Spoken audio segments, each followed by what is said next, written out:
नमस्कार साथियों, Kalyani IAS academy के डिजिटल प्लेटफॉर्म पर आपका हार्दिक स्वागत है। पिछले लेक्चर में हमने इकाइयां और माप तथा दैनिक जीवन के उदाहरण को बहुत ही अच्छे से पढ़ा एवं समझा था। इस लेक्चर में हम गति, वेग तथा त्वरण को बहुत ही अच्छे से पढ़ेंगे एवं समझेंगे। तो शुरू करते हैं। गति, वेग, त्वरण, संवेग पिंडों की गति तथा इनमें आपसी संबंधों का अध्ययन भौतिकी की जिस शाखा में किया जाता है उसे यांत्रिकी या मैकेनिक्स कहा जाता है। दरअसल आज हम यांत्रिकी या मैकेनिक्स को पढ़ना प्रारंभ करेंगे, जिसमें हम सबसे पहले गति को बहुत ही अच्छे से पढ़ेंगे एवं समझेंगे।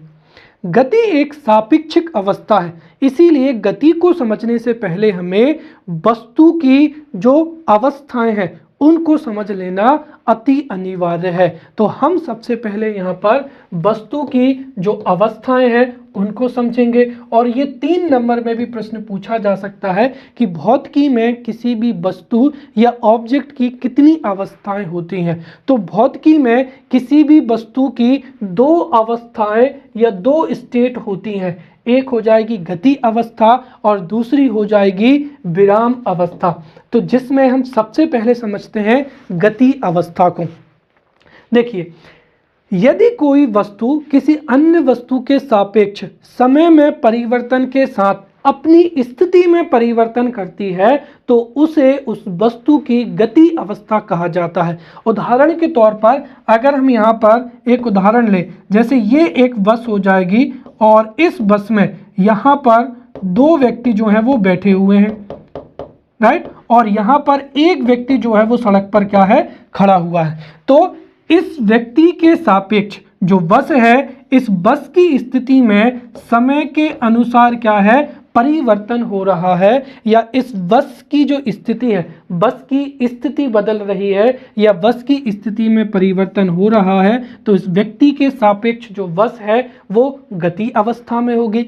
या फिर हम ऐसा भी कह सकते हैं कि ये जो व्यक्ति बैठे हैं उनके लिए ये सड़क के किनारे जो पेड़ लगे हुए हैं, राइट, इन व्यक्तियों के लिए ये जो पेड़ है या ये जो व्यक्ति है ये क्या होंगे, गतिमान अवस्था में होंगे, क्योंकि इनके सापेक्ष जैसे जैसे बस बढ़ेगी तो पेड़ जो है वो इनको गतिमान क्या होंगे, प्रतीत होंगे। तो कुल मिलाकर सीधा हम कह सकते हैं कि जब किसी वस्तु के सापेक्ष कोई अन्य वस्तु जो है समय परिवर्तन के साथ यदि अपनी स्थिति में परिवर्तन करती है तो इसे ही उस वस्तु की क्या कहा जाएगा, गति की अवस्था कहा जाएगा, राइट।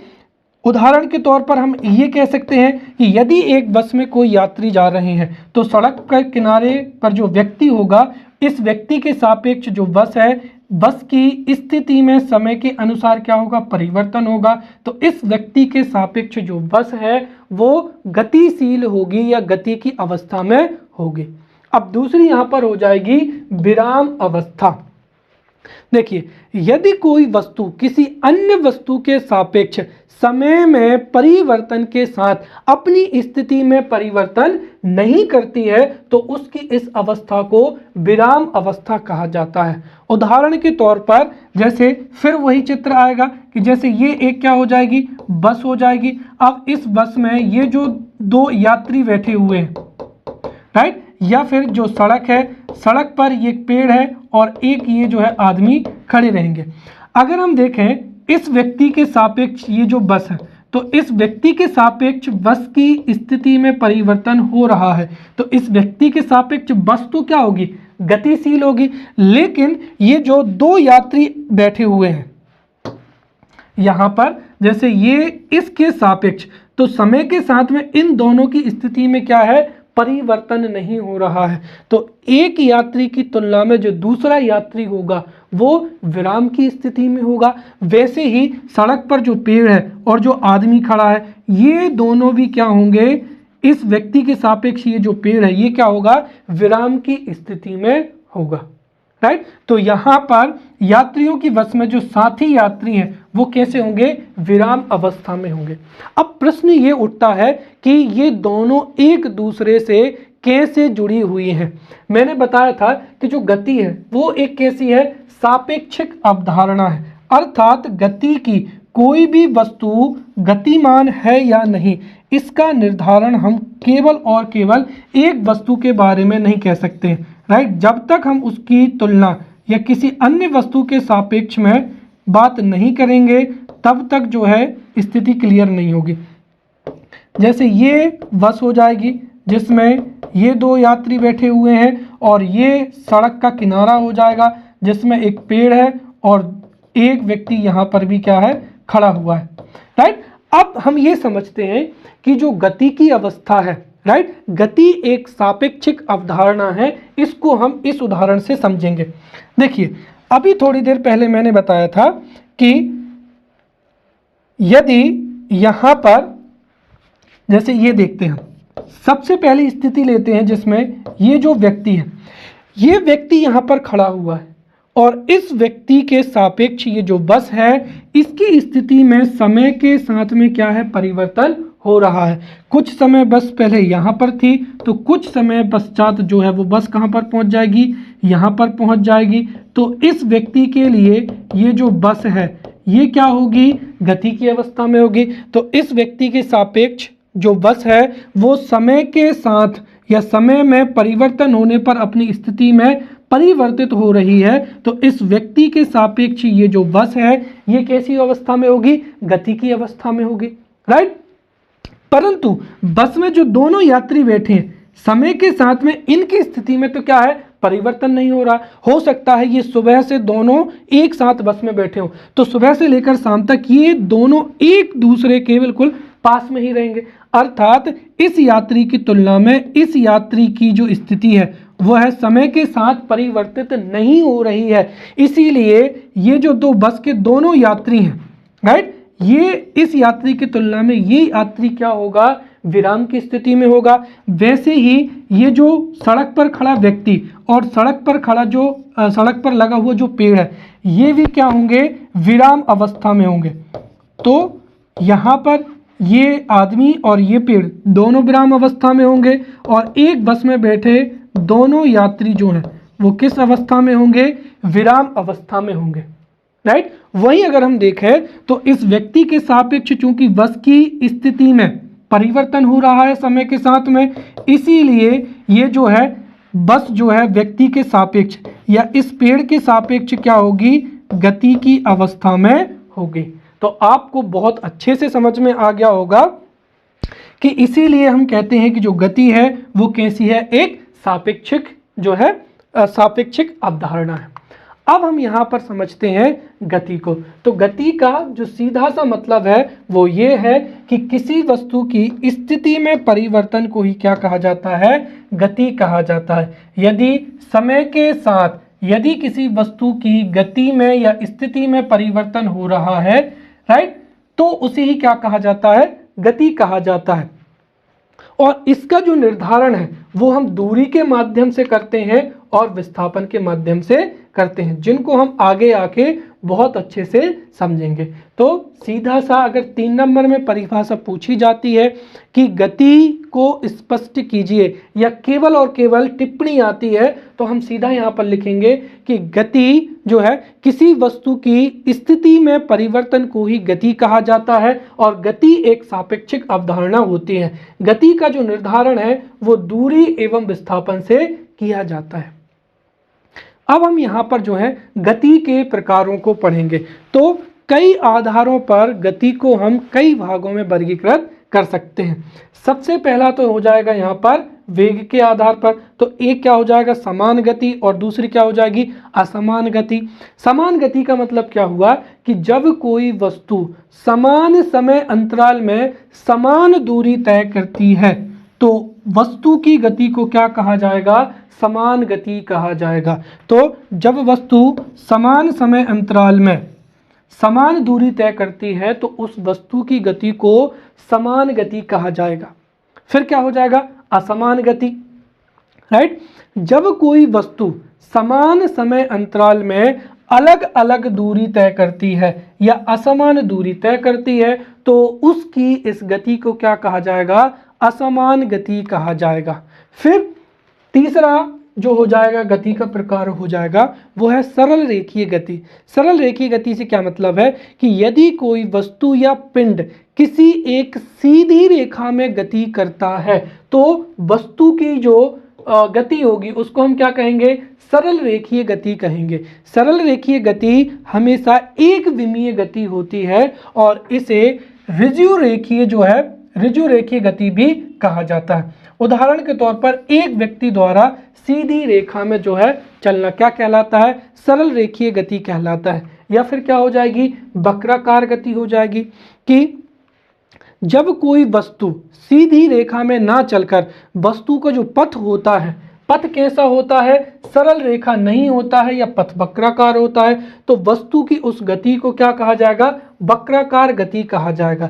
जैसे कोई व्यक्ति मैदान में दौड़ रहा है तो वो जिगजैग भी दौड़ सकता है या फिर सड़कों पर वाहन कभी बाएं कभी दाएं। तो सीधी सी बात है कि वस्तु जिस पथ पर चल रही है और वस्तु का पथ यदि एक सरल रेखा है या वस्तु सरल रेखा में चल रही है, सरल पथ पर चल रही है तो सरल रेखीय गति, और यदि वस्तु का पथ क्या है, वक्राकार है, घुमावदार है, आड़ा टेढ़ा है, तो उस वस्तु की गति को वक्राकार गति कहा जाता है। गति का अगला प्रकार हो जाएगा एक विमीय गति। एक विमीय गति को दरअसल हमने अभी समझा था कि जब कोई वस्तु एक सरल रेखा में गति करती है या किसी वस्तु का जो पथ है वो एक सरल रेखा होती है तो उस वस्तु की गति को क्या कहा जाता है, एक विमीय गति कहा जाता है, राइट। और इसे ऋजु रेखीय जो गति है ये भी कहा जाता है। उदाहरण के तौर पर जब कोई वस्तु आसमान से गिरती है तो वो हमेशा ना तो बाएं जाएगी ना दाएं जाएगी, वो गुरुत्व के अधीन या गुरुत्वाकर्षण बल की वजह से सीधी रेखा में क्या होगी, धरती की ओर गिरेगी। तो गुरुत्व के अधीन वस्तु नीचे गिरती है तो उसकी जो गति होगी वो कैसी होगी, एक विमीय गति होगी, राइट। एक सरल रेखा में गति होगी या ऋजु रेखीय गति होगी। वहीं दूसरा उदाहरण, कोई ट्रेन भी हो सकती है, कोई भी आदमी हो सकता है, अगर वो एक सरल रेखा में बिल्कुल सीधी रेखा में चल रहा है तो उसकी गति भी कैसी होगी, एक विमीय गति होगी। अब गति का अगला प्रकार हो जाएगा द्विविमीय गति। द्विविमीय गति का सीधा सा मतलब है कि यदि वस्तु की गति इस प्रकार की है कि उसका मापन दो विमाओं के माध्यम से किया जा सकता है तो उसको द्विविमीय गति कहते हैं। या फिर हम कह सकते हैं कि यदि कोई वस्तु एक तल या समतल में आप देखते हैं तो एक तल में हमेशा क्या होगी, लंबाई एवं चौड़ाई होगी, राइट। तो यहाँ पर क्या हो जाएगी, लंबाई और क्या हो जाएगी, चौड़ाई, अर्थात इसकी गति के मापन के लिए दो विमाएं हो जाएंगी। तो जब कोई भी वस्तु एक तल में गति करती है तो उसकी इस गति को द्विविमीय गति कहा जाता है। जैसे अगर कोई खिलाड़ी जो खेल है, खेल के मैदान में कोई भी खेल खेल रहा है, दौड़ रहा है, फुटबॉल खेल रहा है, तो खेल के मैदान में फुटबॉल खेलना या क्रिकेट खेलना ये द्विविमीय गति का उदाहरण हो जाएगा। या फिर क्या हो जाएगा, वृत्तीय गति हो जाएगी, या फिर क्या हो जाएगी, प्रक्षेप गति हो जाएगी, राइट, जिसको हम अगले लेक्चर में बहुत अच्छे से पढ़ेंगे। तो अगले लेक्चर में दरअसल जो वृत्तीय गतियां हैं, वृत्तीय गति, प्रक्षेप गति, इनको और डिटेल में हम पढ़ेंगे। फिर त्रिविमीय गति हो जाएगी। यदि कोई वस्तु आकाश में या तीन विमाओं में जो है गति करती है तो इस गति को क्या कहा जाता है, त्रिविमीय गति कहा जाता है, राइट। और त्रिविमीय जो गति है उसका उदाहरण हो जाएगा कि आकाश में एरोप्लेन का उड़ना, चिड़िया का उड़ना, पतंग की गति या वायु में जो गैस है उनके अणुओं की जो गति है वो कैसी होगी, त्रिविमीय गति होगी, राइट। अब मैंने आपको बताया था कि जो गति है, सीधी सी बात है कि जब किसी वस्तु की स्थिति में परिवर्तन होता है तो उसको गति कहते हैं। और गति का जो निर्धारण है वो या तो हम कर सकते हैं दूरी से और या कर सकते हैं किससे, विस्थापन से। तो अब हम यहाँ पर दूरी को पढ़ते हैं कि दूरी किसे कहा जाता है, ये भी 3 नंबर में पूछा जा सकता है। तो दूरी किसे कहते हैं, देखिए, गति करती हुई वस्तु, राइट, गति करती हुई वस्तु किसी पथ पर क्या होती है, चलती है, तो उस पथ पर वो जितनी मतलब उस पथ की जो टोटल लंबाई है उसको ही क्या कहा जाता है, दूरी कहा जाता है। तो गति करती हुई वस्तु के द्वारा तय किए गए संपूर्ण पथ की लंबाई को या मार्ग की लंबाई को ही क्या कहा जाता है? दूरी कहा जाता है। यह एक अदिश राशि होती है और इसका जो एसआई मात्रक है वो क्या हो जाएगा? मीटर हो जाएगा, राइट। साथ ही दूरी सदैव क्या होती है? धनात्मक होती है। दूरी का मान कभी भी शून्य या ऋणात्मक नहीं हो सकता है। उदाहरण के लिए जैसे हम यहाँ पर एक एग्जांपल्स लेते हैं, राइट। जैसे यदि कोई व्यक्ति है, उसने इस स्थान से चलना शुरू किया, 5 किलोमीटर चला, राइट। फिर वो दूसरे शहर के लिए उसने 50 किलोमीटर की दूरी तय की, फिर वो 10 किलोमीटर चला, फिर वो वापस आकर 50 किलोमीटर चला और फिर वो आखिरी में यहाँ पर 100 किलोमीटर चला। तो उसकी अगर हम दूरी निकालेंगे, दूरी सीधी क्या होती है कि किसी वस्तु के द्वारा तय किए गए मार्ग की लंबाई, अर्थात 5, 50, 55, 10, 65, 65 और 50 कितना हो जाएगा यहाँ पर? 115 और 100 कितना हो जाएगा यहाँ पर? 215 किलोमीटर जो है इस वस्तु की क्या हो जाएगी? डिस्टेंस हो जाएगी, इस वस्तु के द्वारा तय की गई दूरी हो जाएगी। अब आता है यहाँ पर विस्थापन। विस्थापन से तात्पर्य क्या होता है कि किसी वस्तु की जो अंतिम स्थिति है और जो प्रारंभिक स्थिति है उसकी बीच की जो न्यूनतम दूरी होती है उसको ही क्या कहा जाता है? विस्थापन कहा जाता है, राइट। इसमें पथ की लंबाई से लेना देना नहीं है। किसी भी वस्तु ने जहां से चलना प्रारंभ किया और अंत में वो जहां पर पहुंची, तो जहां पर पहुंचेगी वो उसका अंतिम स्थिति होगी और जहां से उसने चलना शुरू किया था वो उसकी प्रारंभिक स्थिति होगी। तो किसी भी वस्तु की अंतिम स्थिति एवं प्रारंभिक स्थिति के बीच की जो न्यूनतम दूरी होगी उसको ही क्या कहा जाता है? विस्थापन कहा जाता है। दूरी अदिश राशि होती है तो वहीं विस्थापन क्या होता है? सदिश राशि होती है, राइट। और विस्थापन का जो मात्रक है वो धनात्मक भी हो सकता है, इसका मान ऋणात्मक भी हो सकता है और शून्य भी हो सकता है, राइट। इसके साथ ही इसकी जो एसआई इकाई है वो क्या होती है? मीटर होती है, राइट। अब उदाहरण के तौर पर हम यहाँ पर जैसे एक और उदाहरण लेते हैं, जैसे ये 5 किलोमीटर किसी व्यक्ति ने सीधा चला, 5 किलोमीटर चला, फिर वो दाएं मुड़ा, उसने 7 किलोमीटर की दूरी तय की, फिर वो सीधा चला, उसने 15 किलोमीटर की दूरी तय की, फिर वो मुड़ गया और उसने 7 किलोमीटर की दूरी तय की और फिर वो यहाँ पर 5 किलोमीटर चला और स्थान कहाँ पर पहुँच गया? बी पर पहुँच गया। तो अगर आप इसकी दूरी निकालेंगे, दूरी अगर हम इसकी काउंट करें तो दूरी कितनी हो जाएगी? इसकी दूरी होती कि किसी भी वस्तु के द्वारा तय किए गए मार्ग की टोटल लंबाई। तो मार्ग की टोटल लंबाई कितनी होगी? 5 किलोमीटर, 5 और 7 12, 12 और उसके बाद में यहाँ पर हो जाएगा 15। तो 12 और 15 कितना हो जाएगा यहाँ पर? 27। 27 में अगर हम 7 जोड़ेंगे तो कितना हो जाएगा? 35 और 5 कितना हो जाएगा?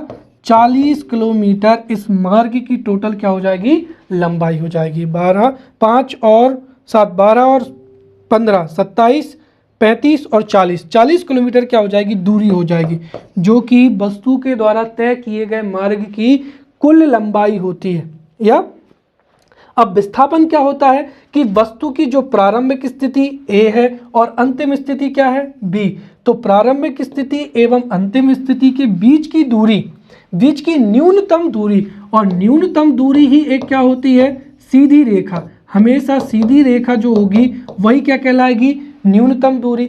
तो वस्तु की अंतिम दूरी एवं प्रारंभिक स्थिति के बीच की जो न्यूनतम दूरी होगी या जो न्यूनतम दूरी अर्थात एक सीधी रेखा, वही क्या कहलाएगा? विस्थापन। अर्थात हमको यहाँ से लेकर यहाँ तक की जो है न्यूनतम दूरी ज्ञात करनी, तो ये हो जाएगी 5। दरअसल ये 15 यहाँ पर हो जाएगा और ये 5। तो इसका विस्थापन कितना हो जाएगा? इसका विस्थापन हो जाएगा 5, 15, 20 और 5 कितना हो जाएगा? 25 किलोमीटर। तो इस तरीके से आप दूरी और विस्थापन का कंसेप्ट समझ सकते हैं। क्योंकि इस बार हमारे सिलेबस में दूरी, विस्थापन, वेग, त्वरण और जो फिजिक्स है वो 30 नंबर में जोड़ा गया है। तो यहाँ से हो सकता है कि दूरी और विस्थापन के न्यूमेरिकल्स भी पूछे जाते हैं। दरअसल प्रीवियस ईयर्स में तो फिजिक्स के न्यूमेरिकल्स नहीं पूछे गए थे क्योंकि पूरा का पूरा साइंस ही था, लेकिन इस बार फिजिक्स है, केमिस्ट्री है, बायोलॉजी है, उन तीनों को अलग अलग डिवाइड कर दिया है। इसीलिए संभावना बनती है दूरी हमारे सिलेबस में भी है तो हो सकता है इससे न्यूमेरिकल्स भी पूछे जाएं। तो हम यहाँ पर एक या दो न्यूमेरिकल्स की भी जो है वो प्रैक्टिस कर लेते हैं ताकि हो सकता है कि अगर न्यूमेरिकल्स पूछे गए तो भी वो आपसे बन जाए।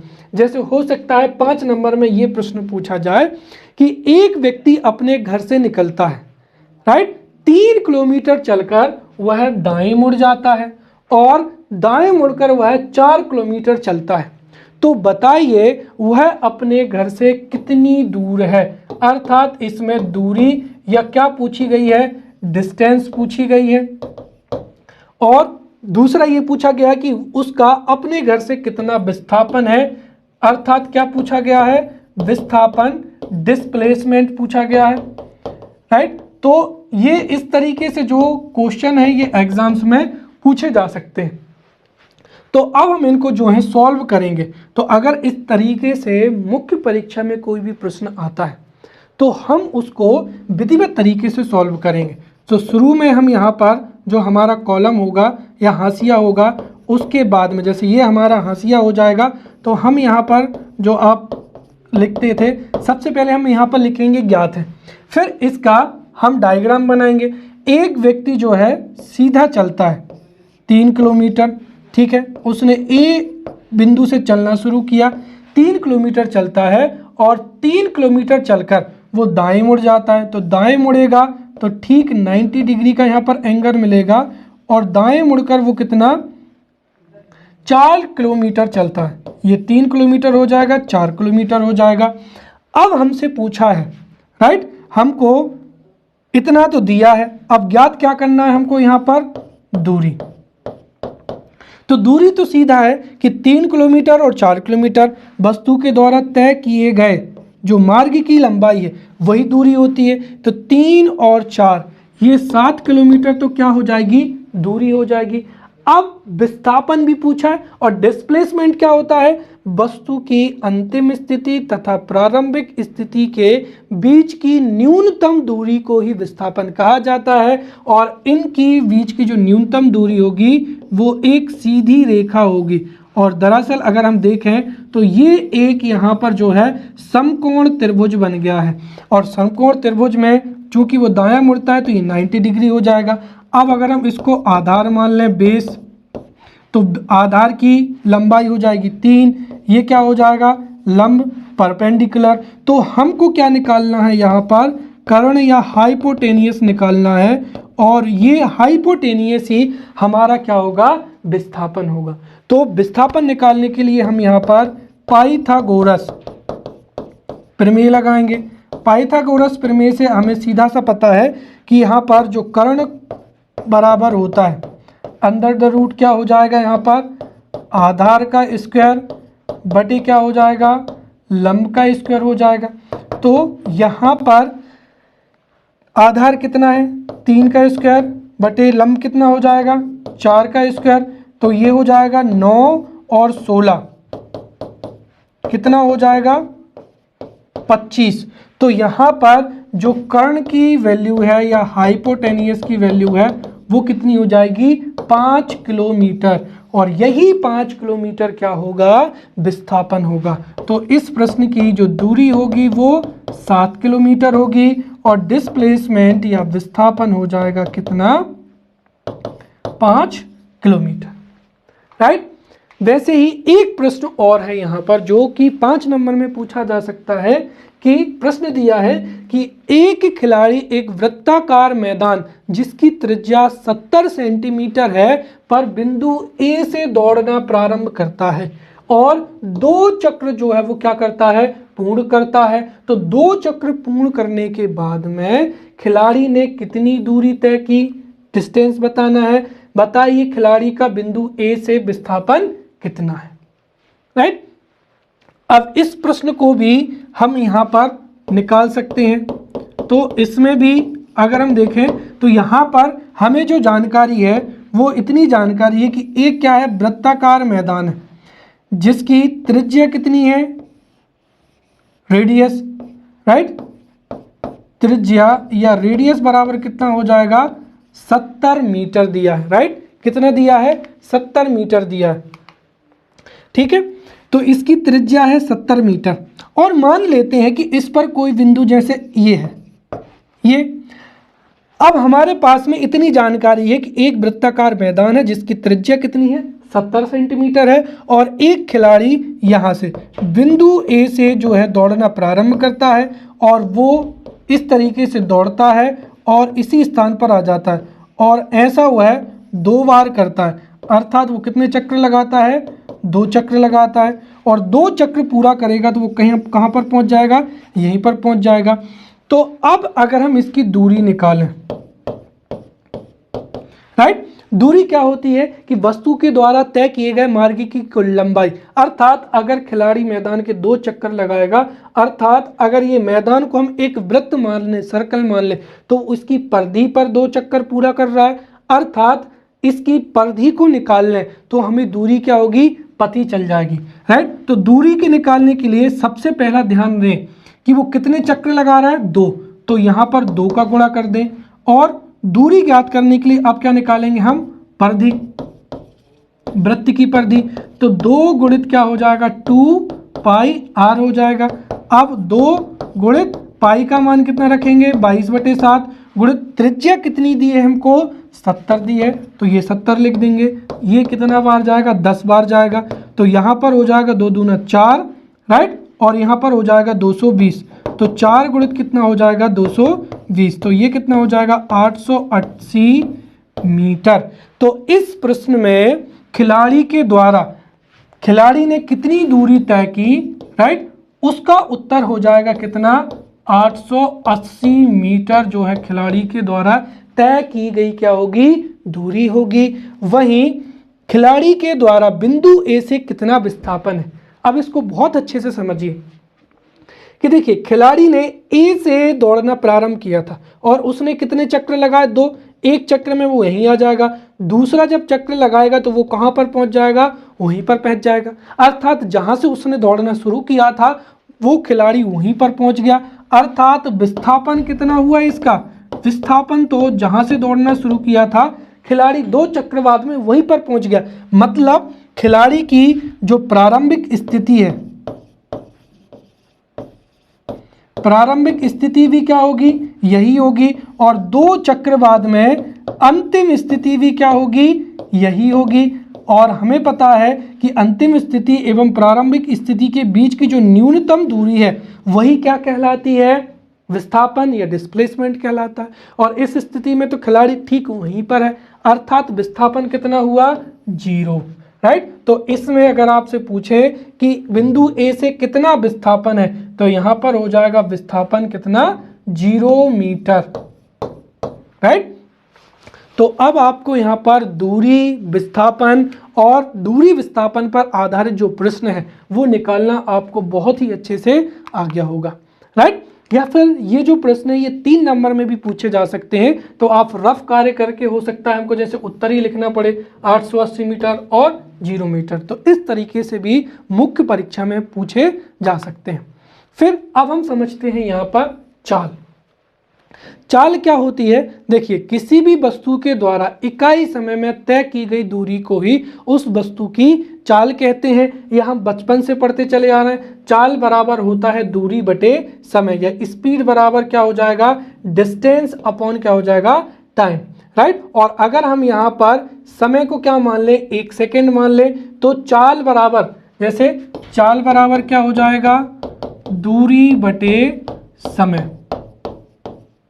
और अगर हम यहाँ पर समय जैसे t है और ये क्या हो जाएगा d, ये हो जाएगी स्पीड। अब अगर हम यहाँ पर t को 1 मान ले तो सीधी सी बात है s किसके बराबर में हो जाएगा, d के बराबर में हो जाएगा, या चाल ही क्या हो जाएगी, दूरी। और इसी आधार पर ये जो है परिभाषा लिखी गई है कि एकांक समय और यहाँ पर हम SI मात्रक की बात कर रहे हैं तो 1 सेकेंड, अर्थात एकांक समय या 1 सेकेंड में वस्तु के द्वारा जितनी दूरी तय की जाएगी वही उस वस्तु की क्या कहलाएगी, चाल कहलाएगी।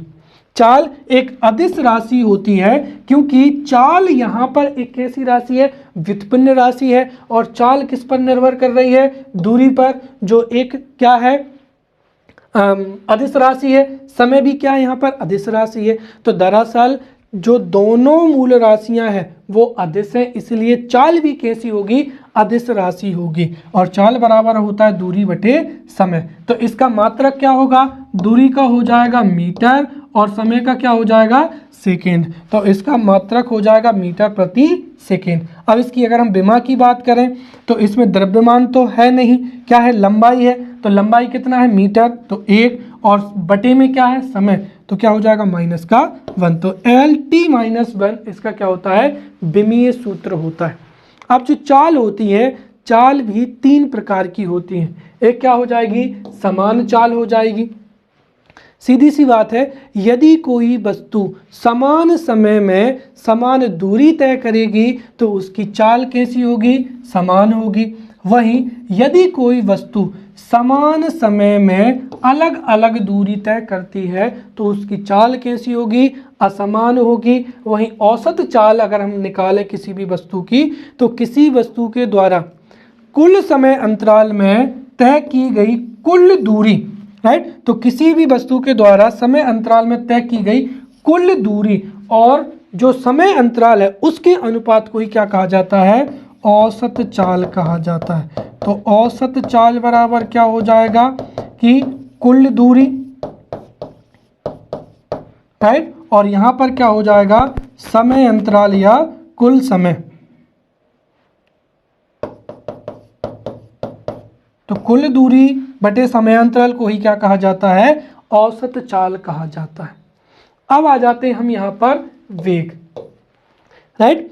तो यहाँ पर वेग का सीधा सा मतलब ये होता है, देखिए चाल और वेग में इतना अंतर होता है कि इकाई समय में जो चली गई दूरी होती है उसको हम क्या कहते हैं, चाल कहते हैं। और यहाँ पर इसका संबंध किससे है, विस्थापन से है। तो इकाई समय में वस्तु के द्वारा तय किए गए विस्थापन को ही वस्तु का क्या कहते हैं, वेग कहते हैं। और वेग बराबर होता है विस्थापन या डिस्प्लेसमेंट बराबर बटे क्या हो जाएगा, समय हो जाएगा। अब अगर हम यहाँ पर समय t को कितना मान लें, जैसे t हो जाएगा, ये डिस्प्लेसमेंट हो जाएगा, राइट। तो अगर हम यहाँ पर t बराबर 1 ले लें तो वेग बराबर क्या हो जाएगा, विस्थापन। और इस आधार पर जो ऊपर लिखी परिभाषा है वो लिखी हुई है कि एकांक समय या 1 सेकेंड में किसी वस्तु के द्वारा तय किए गए विस्थापन को ही उस वस्तु का क्या कहा जाता है, वेग कहा जाता है। अब चूंकि जो वेग है, वेग में विस्थापन कैसी है, एक सदिश राशि है।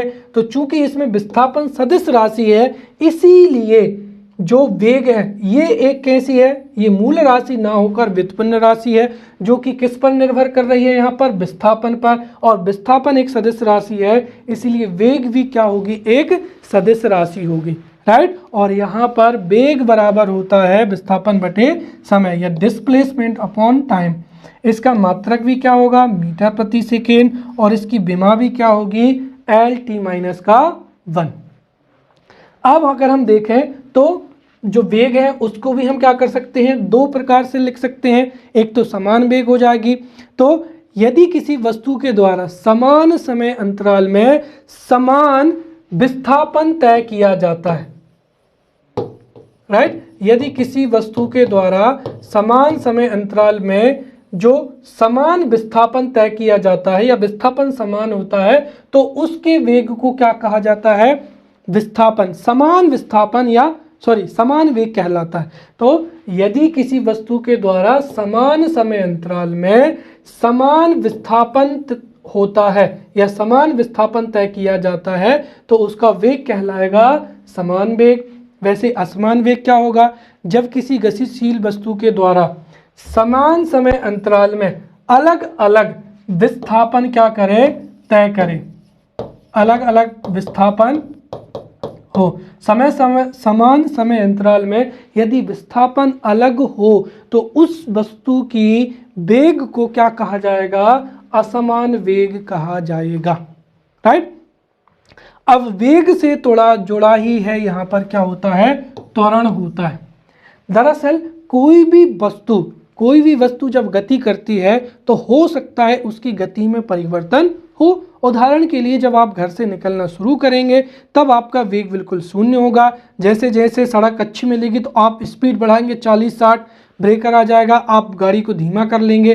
फिर अगर आपको रुकना है तो आप गाड़ी को धीरे धीरे क्या करेंगे, स्लो करेंगे। अर्थात समय के साथ में यहाँ पर गति में क्या हो रहा है, परिवर्तन हो रहा है। और इसी समय के साथ जो गति में परिवर्तन होता है उसको ही क्या कहा जाता है, त्वरण कहा जाता है। तो त्वरण की सीधी परिभाषा है कि यदि किसी वस्तु का वेग समय के साथ में परिवर्तन हो रहा है तो वेग में परिवर्तन की दर जो है वो उसको ही क्या कहा जाता है, त्वरण कहा जाता है। तो किसी वस्तु के वेग में परिवर्तन की दर को ही त्वरण या एक्सीलरेशन कहा जाता है। त्वरण बराबर हम क्या लिख सकते हैं, तो त्वरण बराबर हो जाएगा यहाँ पर वेग में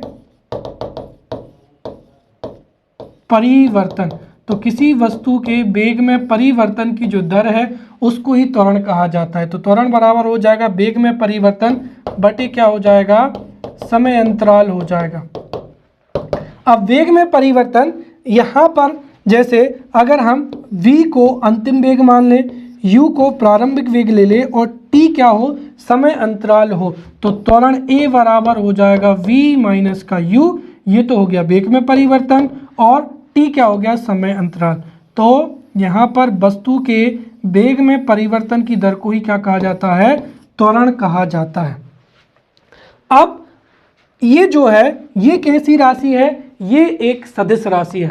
उसका कारण क्या है कि यहाँ पर जो वेग है, वेग कैसी राशि है, सदिश राशि है। और त्वरण किस पर निर्भर कर रहा है, वेग पर। तो इसी वजह से त्वरण भी कैसी राशि होगी, एक सदिश राशि होती, राइट। तो यहाँ पर जो त्वरण है वो एक सदिश राशि है। चूंकि वेग सदिश है जिस पर त्वरण निर्भर करता है, इसीलिए त्वरण भी कैसी राशि है, एक सदिश राशि है। यहाँ पर त्वरण बराबर होता है वेग बटे समय। तो इसका अगर हम मात्रक निकालें तो वेग परिवर्तन का मात्रक बटे समय का मात्रक। अब वेग में परिवर्तन को हम किस में मापते हैं, मीटर प्रति सेकेंड में, और समय का मात्रक सेकेंड, इसलिए इसका मात्रक हो जाएगा व्युत्पन्न मात्रक मीटर प्रति सेकेंड स्क्वायर। और इसका विमीय सूत्र हो जाएगा L-T-2। अब जो त्वरण होता है, त्वरण भी दो प्रकार का होता है। एक हो जाएगा यहाँ पर धनात्मक त्वरण, राइट। अगर हम ये कहें कि वेग की दिशा में ही त्वरण हो रहा है तो उसे क्या कहा जाता है, धनात्मक त्वरण कहा जाता है, राइट। यदि वेग की विपरीत दिशा में त्वरण होता है तो उसे क्या कहा जाता है, ऋणात्मक त्वरण कहा जाता है। या जो ऋणात्मक त्वरण है उसको मंदन भी कहा जाता है। तो ये यहाँ पर त्वरण के प्रकार हो जाएंगे। अब हमारे सिलेबस में क्लियरली मेंशन है, हाँ, यहाँ पर दूरी, वेग और त्वरण, राइट। अब अगर ये तीनों के तीनों टॉपिक हमारे सिलेबस में एक जगह पर क्या है, दिए हुए हैं या एक ही पॉइंट में दिए हुए हैं, और हमारी भौतिकी में गति के समीकरण ही ऐसे समीकरण हैं जिनमें वेग भी होता है, राइट, विस्थापन भी होता है, फिर त्वरण भी होता है। इसीलिए जो गति के समीकरण हैं ये हमारे सिलेबस के हिसाब से बहुत ही महत्वपूर्ण हो जाते हैं, राइट। इसीलिए जो गति के तीनों समीकरण हैं ये बहुत ही महत्वपूर्ण है।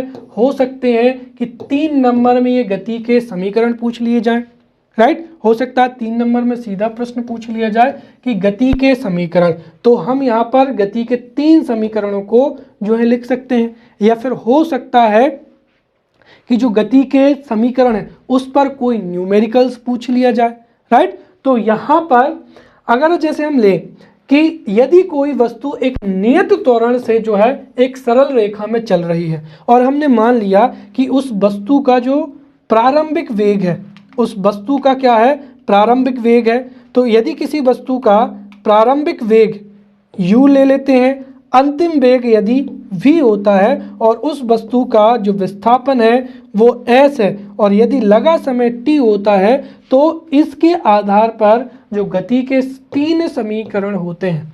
पहला क्या हो जाएगा, यहाँ पर v is equals to u plus का क्या हो जाएगा, at हो जाएगा। फिर दूसरा हो जाएगा s equals to u t plus का हाफ at स्क्वायर हो जाएगा और तीसरा हो जाएगा v square is equals to u square plus का क्या हो जाएगा 2as। अब यहाँ से एक प्रश्न और पूछा जा सकता है, वो ये कि जो त्वरण है, त्वरण को गति के किस नियम से उत्पन्न किया जा सकता है, राइट। तो हमेशा ध्यान रखें, गति का जो प्रथम समीकरण है,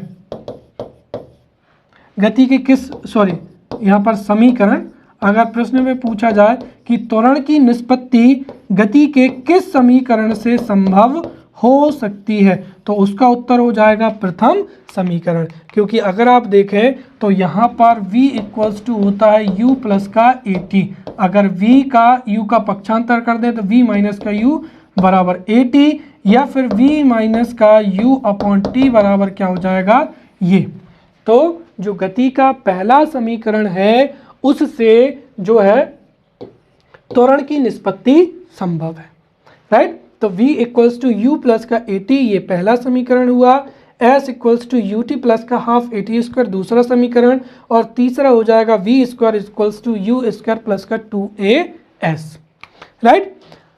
अब चूंकि मैंने बताया है कि वेग, त्वरण और गति तीनों एक ही पॉइंट में लिखे हुए हैं, इसलिए हो सकता है कि गति के समीकरण या फिर इन समीकरणों के आधार पर न्यूमेरिकल्स मुख्य परीक्षा में पूछे जा सकते हैं, राइट। तो हम यहाँ पर तीनों जो समीकरण हैं उन पर हम एक एक जो है न्यूमेरिकल्स को लेंगे, ताकि अगर न्यूमेरिकल्स भी पूछे जाते हैं, जैसे गणित में पूछे जाते हैं, तब भी आप 5 नंबर का जो प्रश्न है वो आसानी से सॉल्व कर पाएँ। तो यहाँ पर 5 नंबर में ये प्रश्न जो है पूछा जा सकता है। प्रश्न है कि एक बस 60 मीटर प्रति सेकंड की चाल से चल रही है, ड्राइवर बस की गति को बढ़ाता है और बस जो है वो 5 सेकंड में, राइट, 5 सेकंड में बस की जो चाल है या वेग बढ़कर 80 मीटर प्रति सेकंड हो जाता है, तो बस का त्वरण कितना होगा। तो यहाँ पर त्वरण हमसे पूछा गया है। अब ये प्रश्न अगर 5 नंबर में पूछा जाता है तो हम इसको विधिवत लिखेंगे। सबसे पहले लिखेंगे ज्ञात है। अब हमें क्या क्या पता है, एक बस 60 मीटर प्रति सेकेंड की चाल से चल रही है, अर्थात ये बस का क्या है, प्रारंभिक वेग। तो हमें प्रारंभिक वेग u बराबर कितना दिया है, 60 मीटर प्रति सेकेंड। फिर 5 सेकेंड में चाल बढ़कर कितनी हो जाती है, 80 मीटर प्रति सेकेंड। तो ये बस का क्या हो जाएगा, अंतिम वेग हो जाएगा। तो v बराबर क्या हो जाएगा, 80 मीटर प्रति सेकेंड, जो कि अगर आप देखें फॉर्मूले में तो v बराबर क्या हो जाएगा, ये v बराबर अंतिम वेग, u बराबर प्रारंभिक वेग। तो यहाँ पर u है 60 मीटर प्रति सेकेंड, v बराबर है 80 मीटर प्रति सेकेंड और दिया है 5 सेकेंड में। तो t बराबर समय अंतराल कितना दिया है, 5 सेकेंड दिया है। अब हमसे क्या पूछा है, बस का त्वरण। तो त्वरण बराबर होता है a is equals to, right, यहाँ पर जगह नहीं है इसलिए मैं यहाँ पर बगल में लिख रहा हूँ। आप कोशिश करें कि अगर नीचे जगह हो तो नीचे ही आप लिखें, राइट। तो a बराबर हो जाएगा यहाँ पर v माइनस का u अपॉन t, अर्थात 80 माइनस का 60 अपॉन कितना हो जाएगा, 5। तो बराबर हो जाएगा 20 अपॉन क्या हो जाएगा, 5। तो 5 से ये जाएगा कितना आ जाएगा, 4। तो a बराबर हो जाएगा 4। और इसके अंत में हमें इसकी जो इकाई है वो लिखना ज़रूरी होती है। न्यूमेरिकल्स में इन सब चीज़ों पे ध्यान देना होता है। तो u बराबर हो जाएगा 4 और इसकी इकाई हो जाएगी मीटर प्रति सेकेंड स्क्वायर, राइट। सॉरी, यहाँ पर या तो आप इसको लिखें,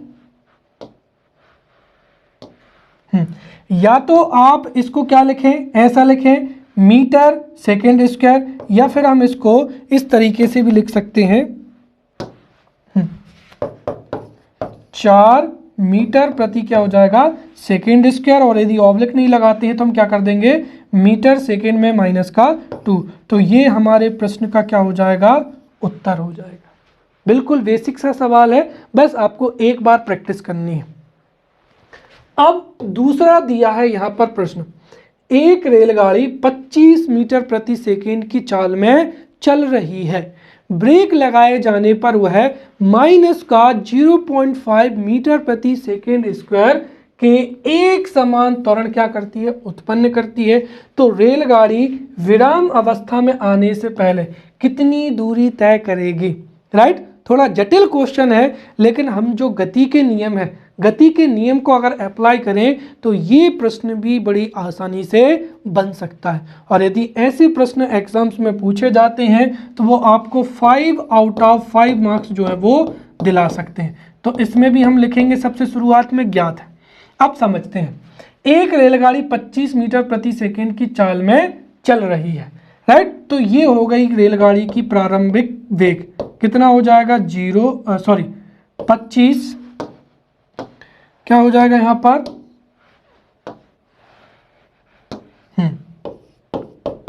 25 मीटर प्रति क्या हो जाएगा सेकेंड।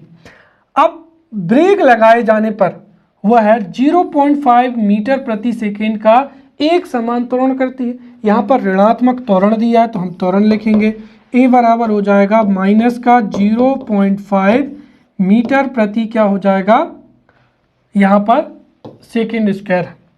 राइट, तो मीटर प्रति सेकेंड में माइनस का 2 आ जाएगा। राइट, ये इसकी हो जाएगी। फिर त्वरण उत्पन्न करती है तो वह विराम अवस्था में आने से पहले उसकी दूरी कितनी होगी, अर्थात हमसे पूछा क्या है एस। अब हमारे पास में गति के कितने नियम हैं, 3 नियम हैं। एक तो v equals to u t plus u equals to क्या हो जाएगा ए टी हो जाएगा। अब उसके लिए हमारे पास में s निकालना है, लेकिन गति का जो पहला नियम है राइट उसमें तो s है ही नहीं, इसीलिए पहला नियम यहाँ पर अप्लाई हो नहीं सकता है। फिर अगर हम देखें तो हमारे पास में यहाँ पर u भी है, a भी है और s भी है, और आप गौर करें तो इसमें हमारे पास में भी है, क्योंकि जब गाड़ी विराम अवस्था में आएगी तो अंतिम वेग कितना हो जाएगा 0 मीटर प्रति क्या हो जाएगा सेकेंड हो जाएगा। तो हमें एक ऐसा फॉर्मूला लगाना पड़ेगा जिसमें u हो, a हो, s हो, v हो। राइट, इसमें ध्यान रखें कि इसमें हमारे पास में t नहीं है, इसीलिए हम जो गति का द्वितीय समीकरण है s equals to u t plus का हाफ ए टी स्क्वायर, इसको अप्लाई नहीं कर सकते हैं, क्योंकि हमारे पास में यहाँ पर क्या नहीं है समय नहीं दिया हुआ है। इसीलिए हम कौन सा फॉर्मूला लगाएंगे, ये वाला। समझ में आई बात। तो यहाँ पर हमारे पास में a भी है, s भी है, v भी है और u भी है। राइट, प्रश्न में हमें t नहीं दिया है, इसीलिए हम गति का कौन सा फॉर्मूला लगाएंगे, तीसरा वाला। तीसरा वाला फॉर्मूला है v equals to u square plus का क्या हो जाएगा 2as। अगर हम 2as को यहाँ पर पक्षांतरित कर दें तो ये हो जाएगा v स्क्वायर, इसका पक्षांतर इस तरफ होगा तो माइनस का u हो जाएगा। अब जितनी भी जो वैल्यू दी है राइट, अगर आप कॉपी में लिखें तो ध्यान रखें एक के नीचे एक लिखें, ताकि वो लिखने में जो गणितीय मेथड होती है वो बहुत ही आसान होती है और पूरे मार्क्स आपको तभी मिलेंगे। अगर आप हर कैसे ही लिख देंगे तो फिर हो सकता है आपके मार्क्स कट जाएं। चलिए, अब यहाँ पर 2 हो जाएगा, a कितना दिया है 0.5 दिया है। राइट, s जो है हमको निकालना है, बराबर यहाँ पर v कितना दिया है, v हमारे पास में 0 है तो 0 का होल स्क्वायर, u कितना दिया है यहाँ पर 25 का होल स्क्वायर। तो यहाँ पर अगर हम देखें तो 2 गुना 0.5 तो ये 1.0 हो जाएगा इंटू s हो जाएगा। यहाँ पर हो जाएगा, ये तो 0 है, 0 माइनस का 25 का कितना हो जाएगा 625। राइट। और यहाँ पर हमको इसका साइन लगाना जरूरी है, अदरवाइज हमारा उत्तर क्या हो जाएगा, गलत हो जाएगा। यहाँ पर त्वरण कितना दिया है, माइनस का 0.5, तो यहाँ पर ये वैल्यू भी कैसी हो जाएगी, 1.0 इंटू एस। अब अगर हम देखें तो ये हो जाएगा 1 सेकेंड, ये जो विस्थापन बराबर हो जाएगा माइनस का 625, माइनस से माइनस कैंसिल हो जाएगा, तो एस बराबर हो जाएगा 625 और यूनिट क्या हो जाएगी इसकी, मीटर। तो ये हमारा क्या हो जाएगा, उत्तर हो जाएगा। अर्थात जो रेलगाड़ी है वो विराम अवस्था में आने से पहले दूरी जो है वो कितनी हो जाएगी, 625 मीटर। राइट।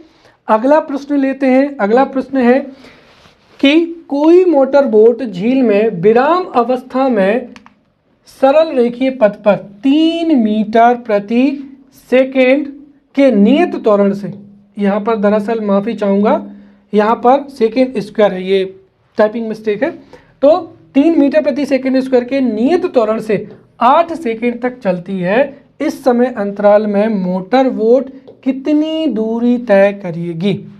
राइट। अर्थात हमको चाहिए क्या, यहाँ पर डिस्प्लेसमेंट चाहिए।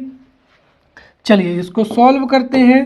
तो यहाँ पर हमें ज्ञात है, क्या क्या ज्ञात है, एक मोटर बोट झील में विराम अवस्था से सरल रेखीय पथ पर गतिमान है। तो विराम अवस्था से अगर कोई भी वस्तु चलना प्रारंभ करती है तो इसका मतलब u बराबर क्या हो जाएगा, 0 मीटर प्रति सेकेंड। राइट। फिर क्या दिया है, 3 मीटर प्रति सेकेंड के नियत त्वरण से, तो त्वरण या एक्सीलरेशन दिया है 3 मीटर प्रति सेकेंड स्क्वायर। राइट। 8 सेकेंड तक चलती है, t बराबर हो जाएगा 8 सेकेंड हो जाएगा। राइट। अब पूछा क्या है, इस समय अंतराल में मोटर बोट कितनी दूरी तय करेगी, मतलब हमको क्या चाहिए, s।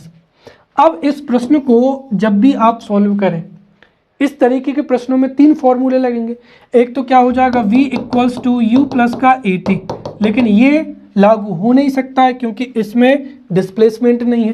फिर दूसरा नियम है ut प्लस का हाफ at स्क्वायर, ये भी लग सकता है।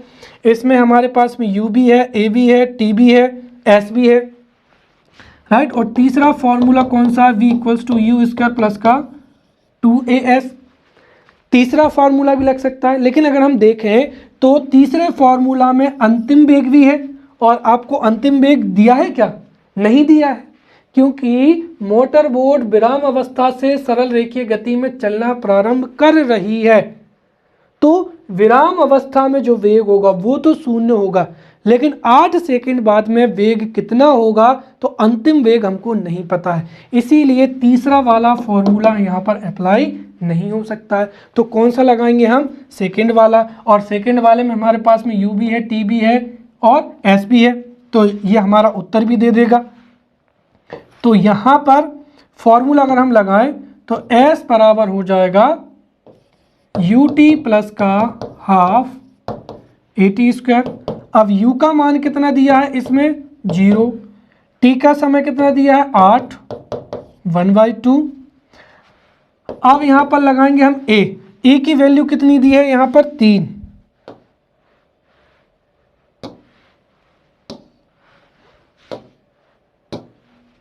तो a की वैल्यू हो जाएगी यहाँ पर 3 और t दिया है कितना, 8, तो यहाँ पर 8 का क्या हो जाएगा, स्क्वायर हो जाएगा। अब 0 से गुणा होगा, ये हो जाएगा 0, 1/2 गुणित 3 गुणित 8 का वर्ग हो जाएगा 64। तो इसको हम 2 से काटेंगे तो ये कितना हो जाएगा, 3, 2। अब 3 का इसमें गुणा कर देंगे तो 3 दूना कितना हो जाएगा, 6, 3 तिरका कितना हो जाएगा, 9, तो 96 मीटर ये क्या हो जाएगा, हमारा उत्तर हो जाएगा। अर्थात 8 सेकेंड में जो बोट है वो कितनी दूरी तय करेगी, तो 96 मीटर की जो है दूरी तय करेगी। ये आपका यहाँ पर उत्तर हो जाएगा। क्लियर। चलिए अब अंतिम प्रश्न लेते हैं कि एक बस 40 मीटर प्रति सेकंड की चाल से चल रही है, कुछ समय पश्चात इसकी जो चाल है वो 80 मीटर प्रति सेकंड हो जाती है।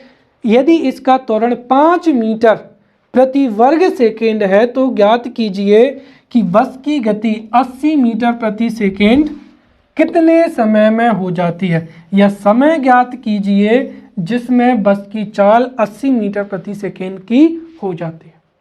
तो इसको सॉल्व करते हैं, ये भी बहुत सरल है।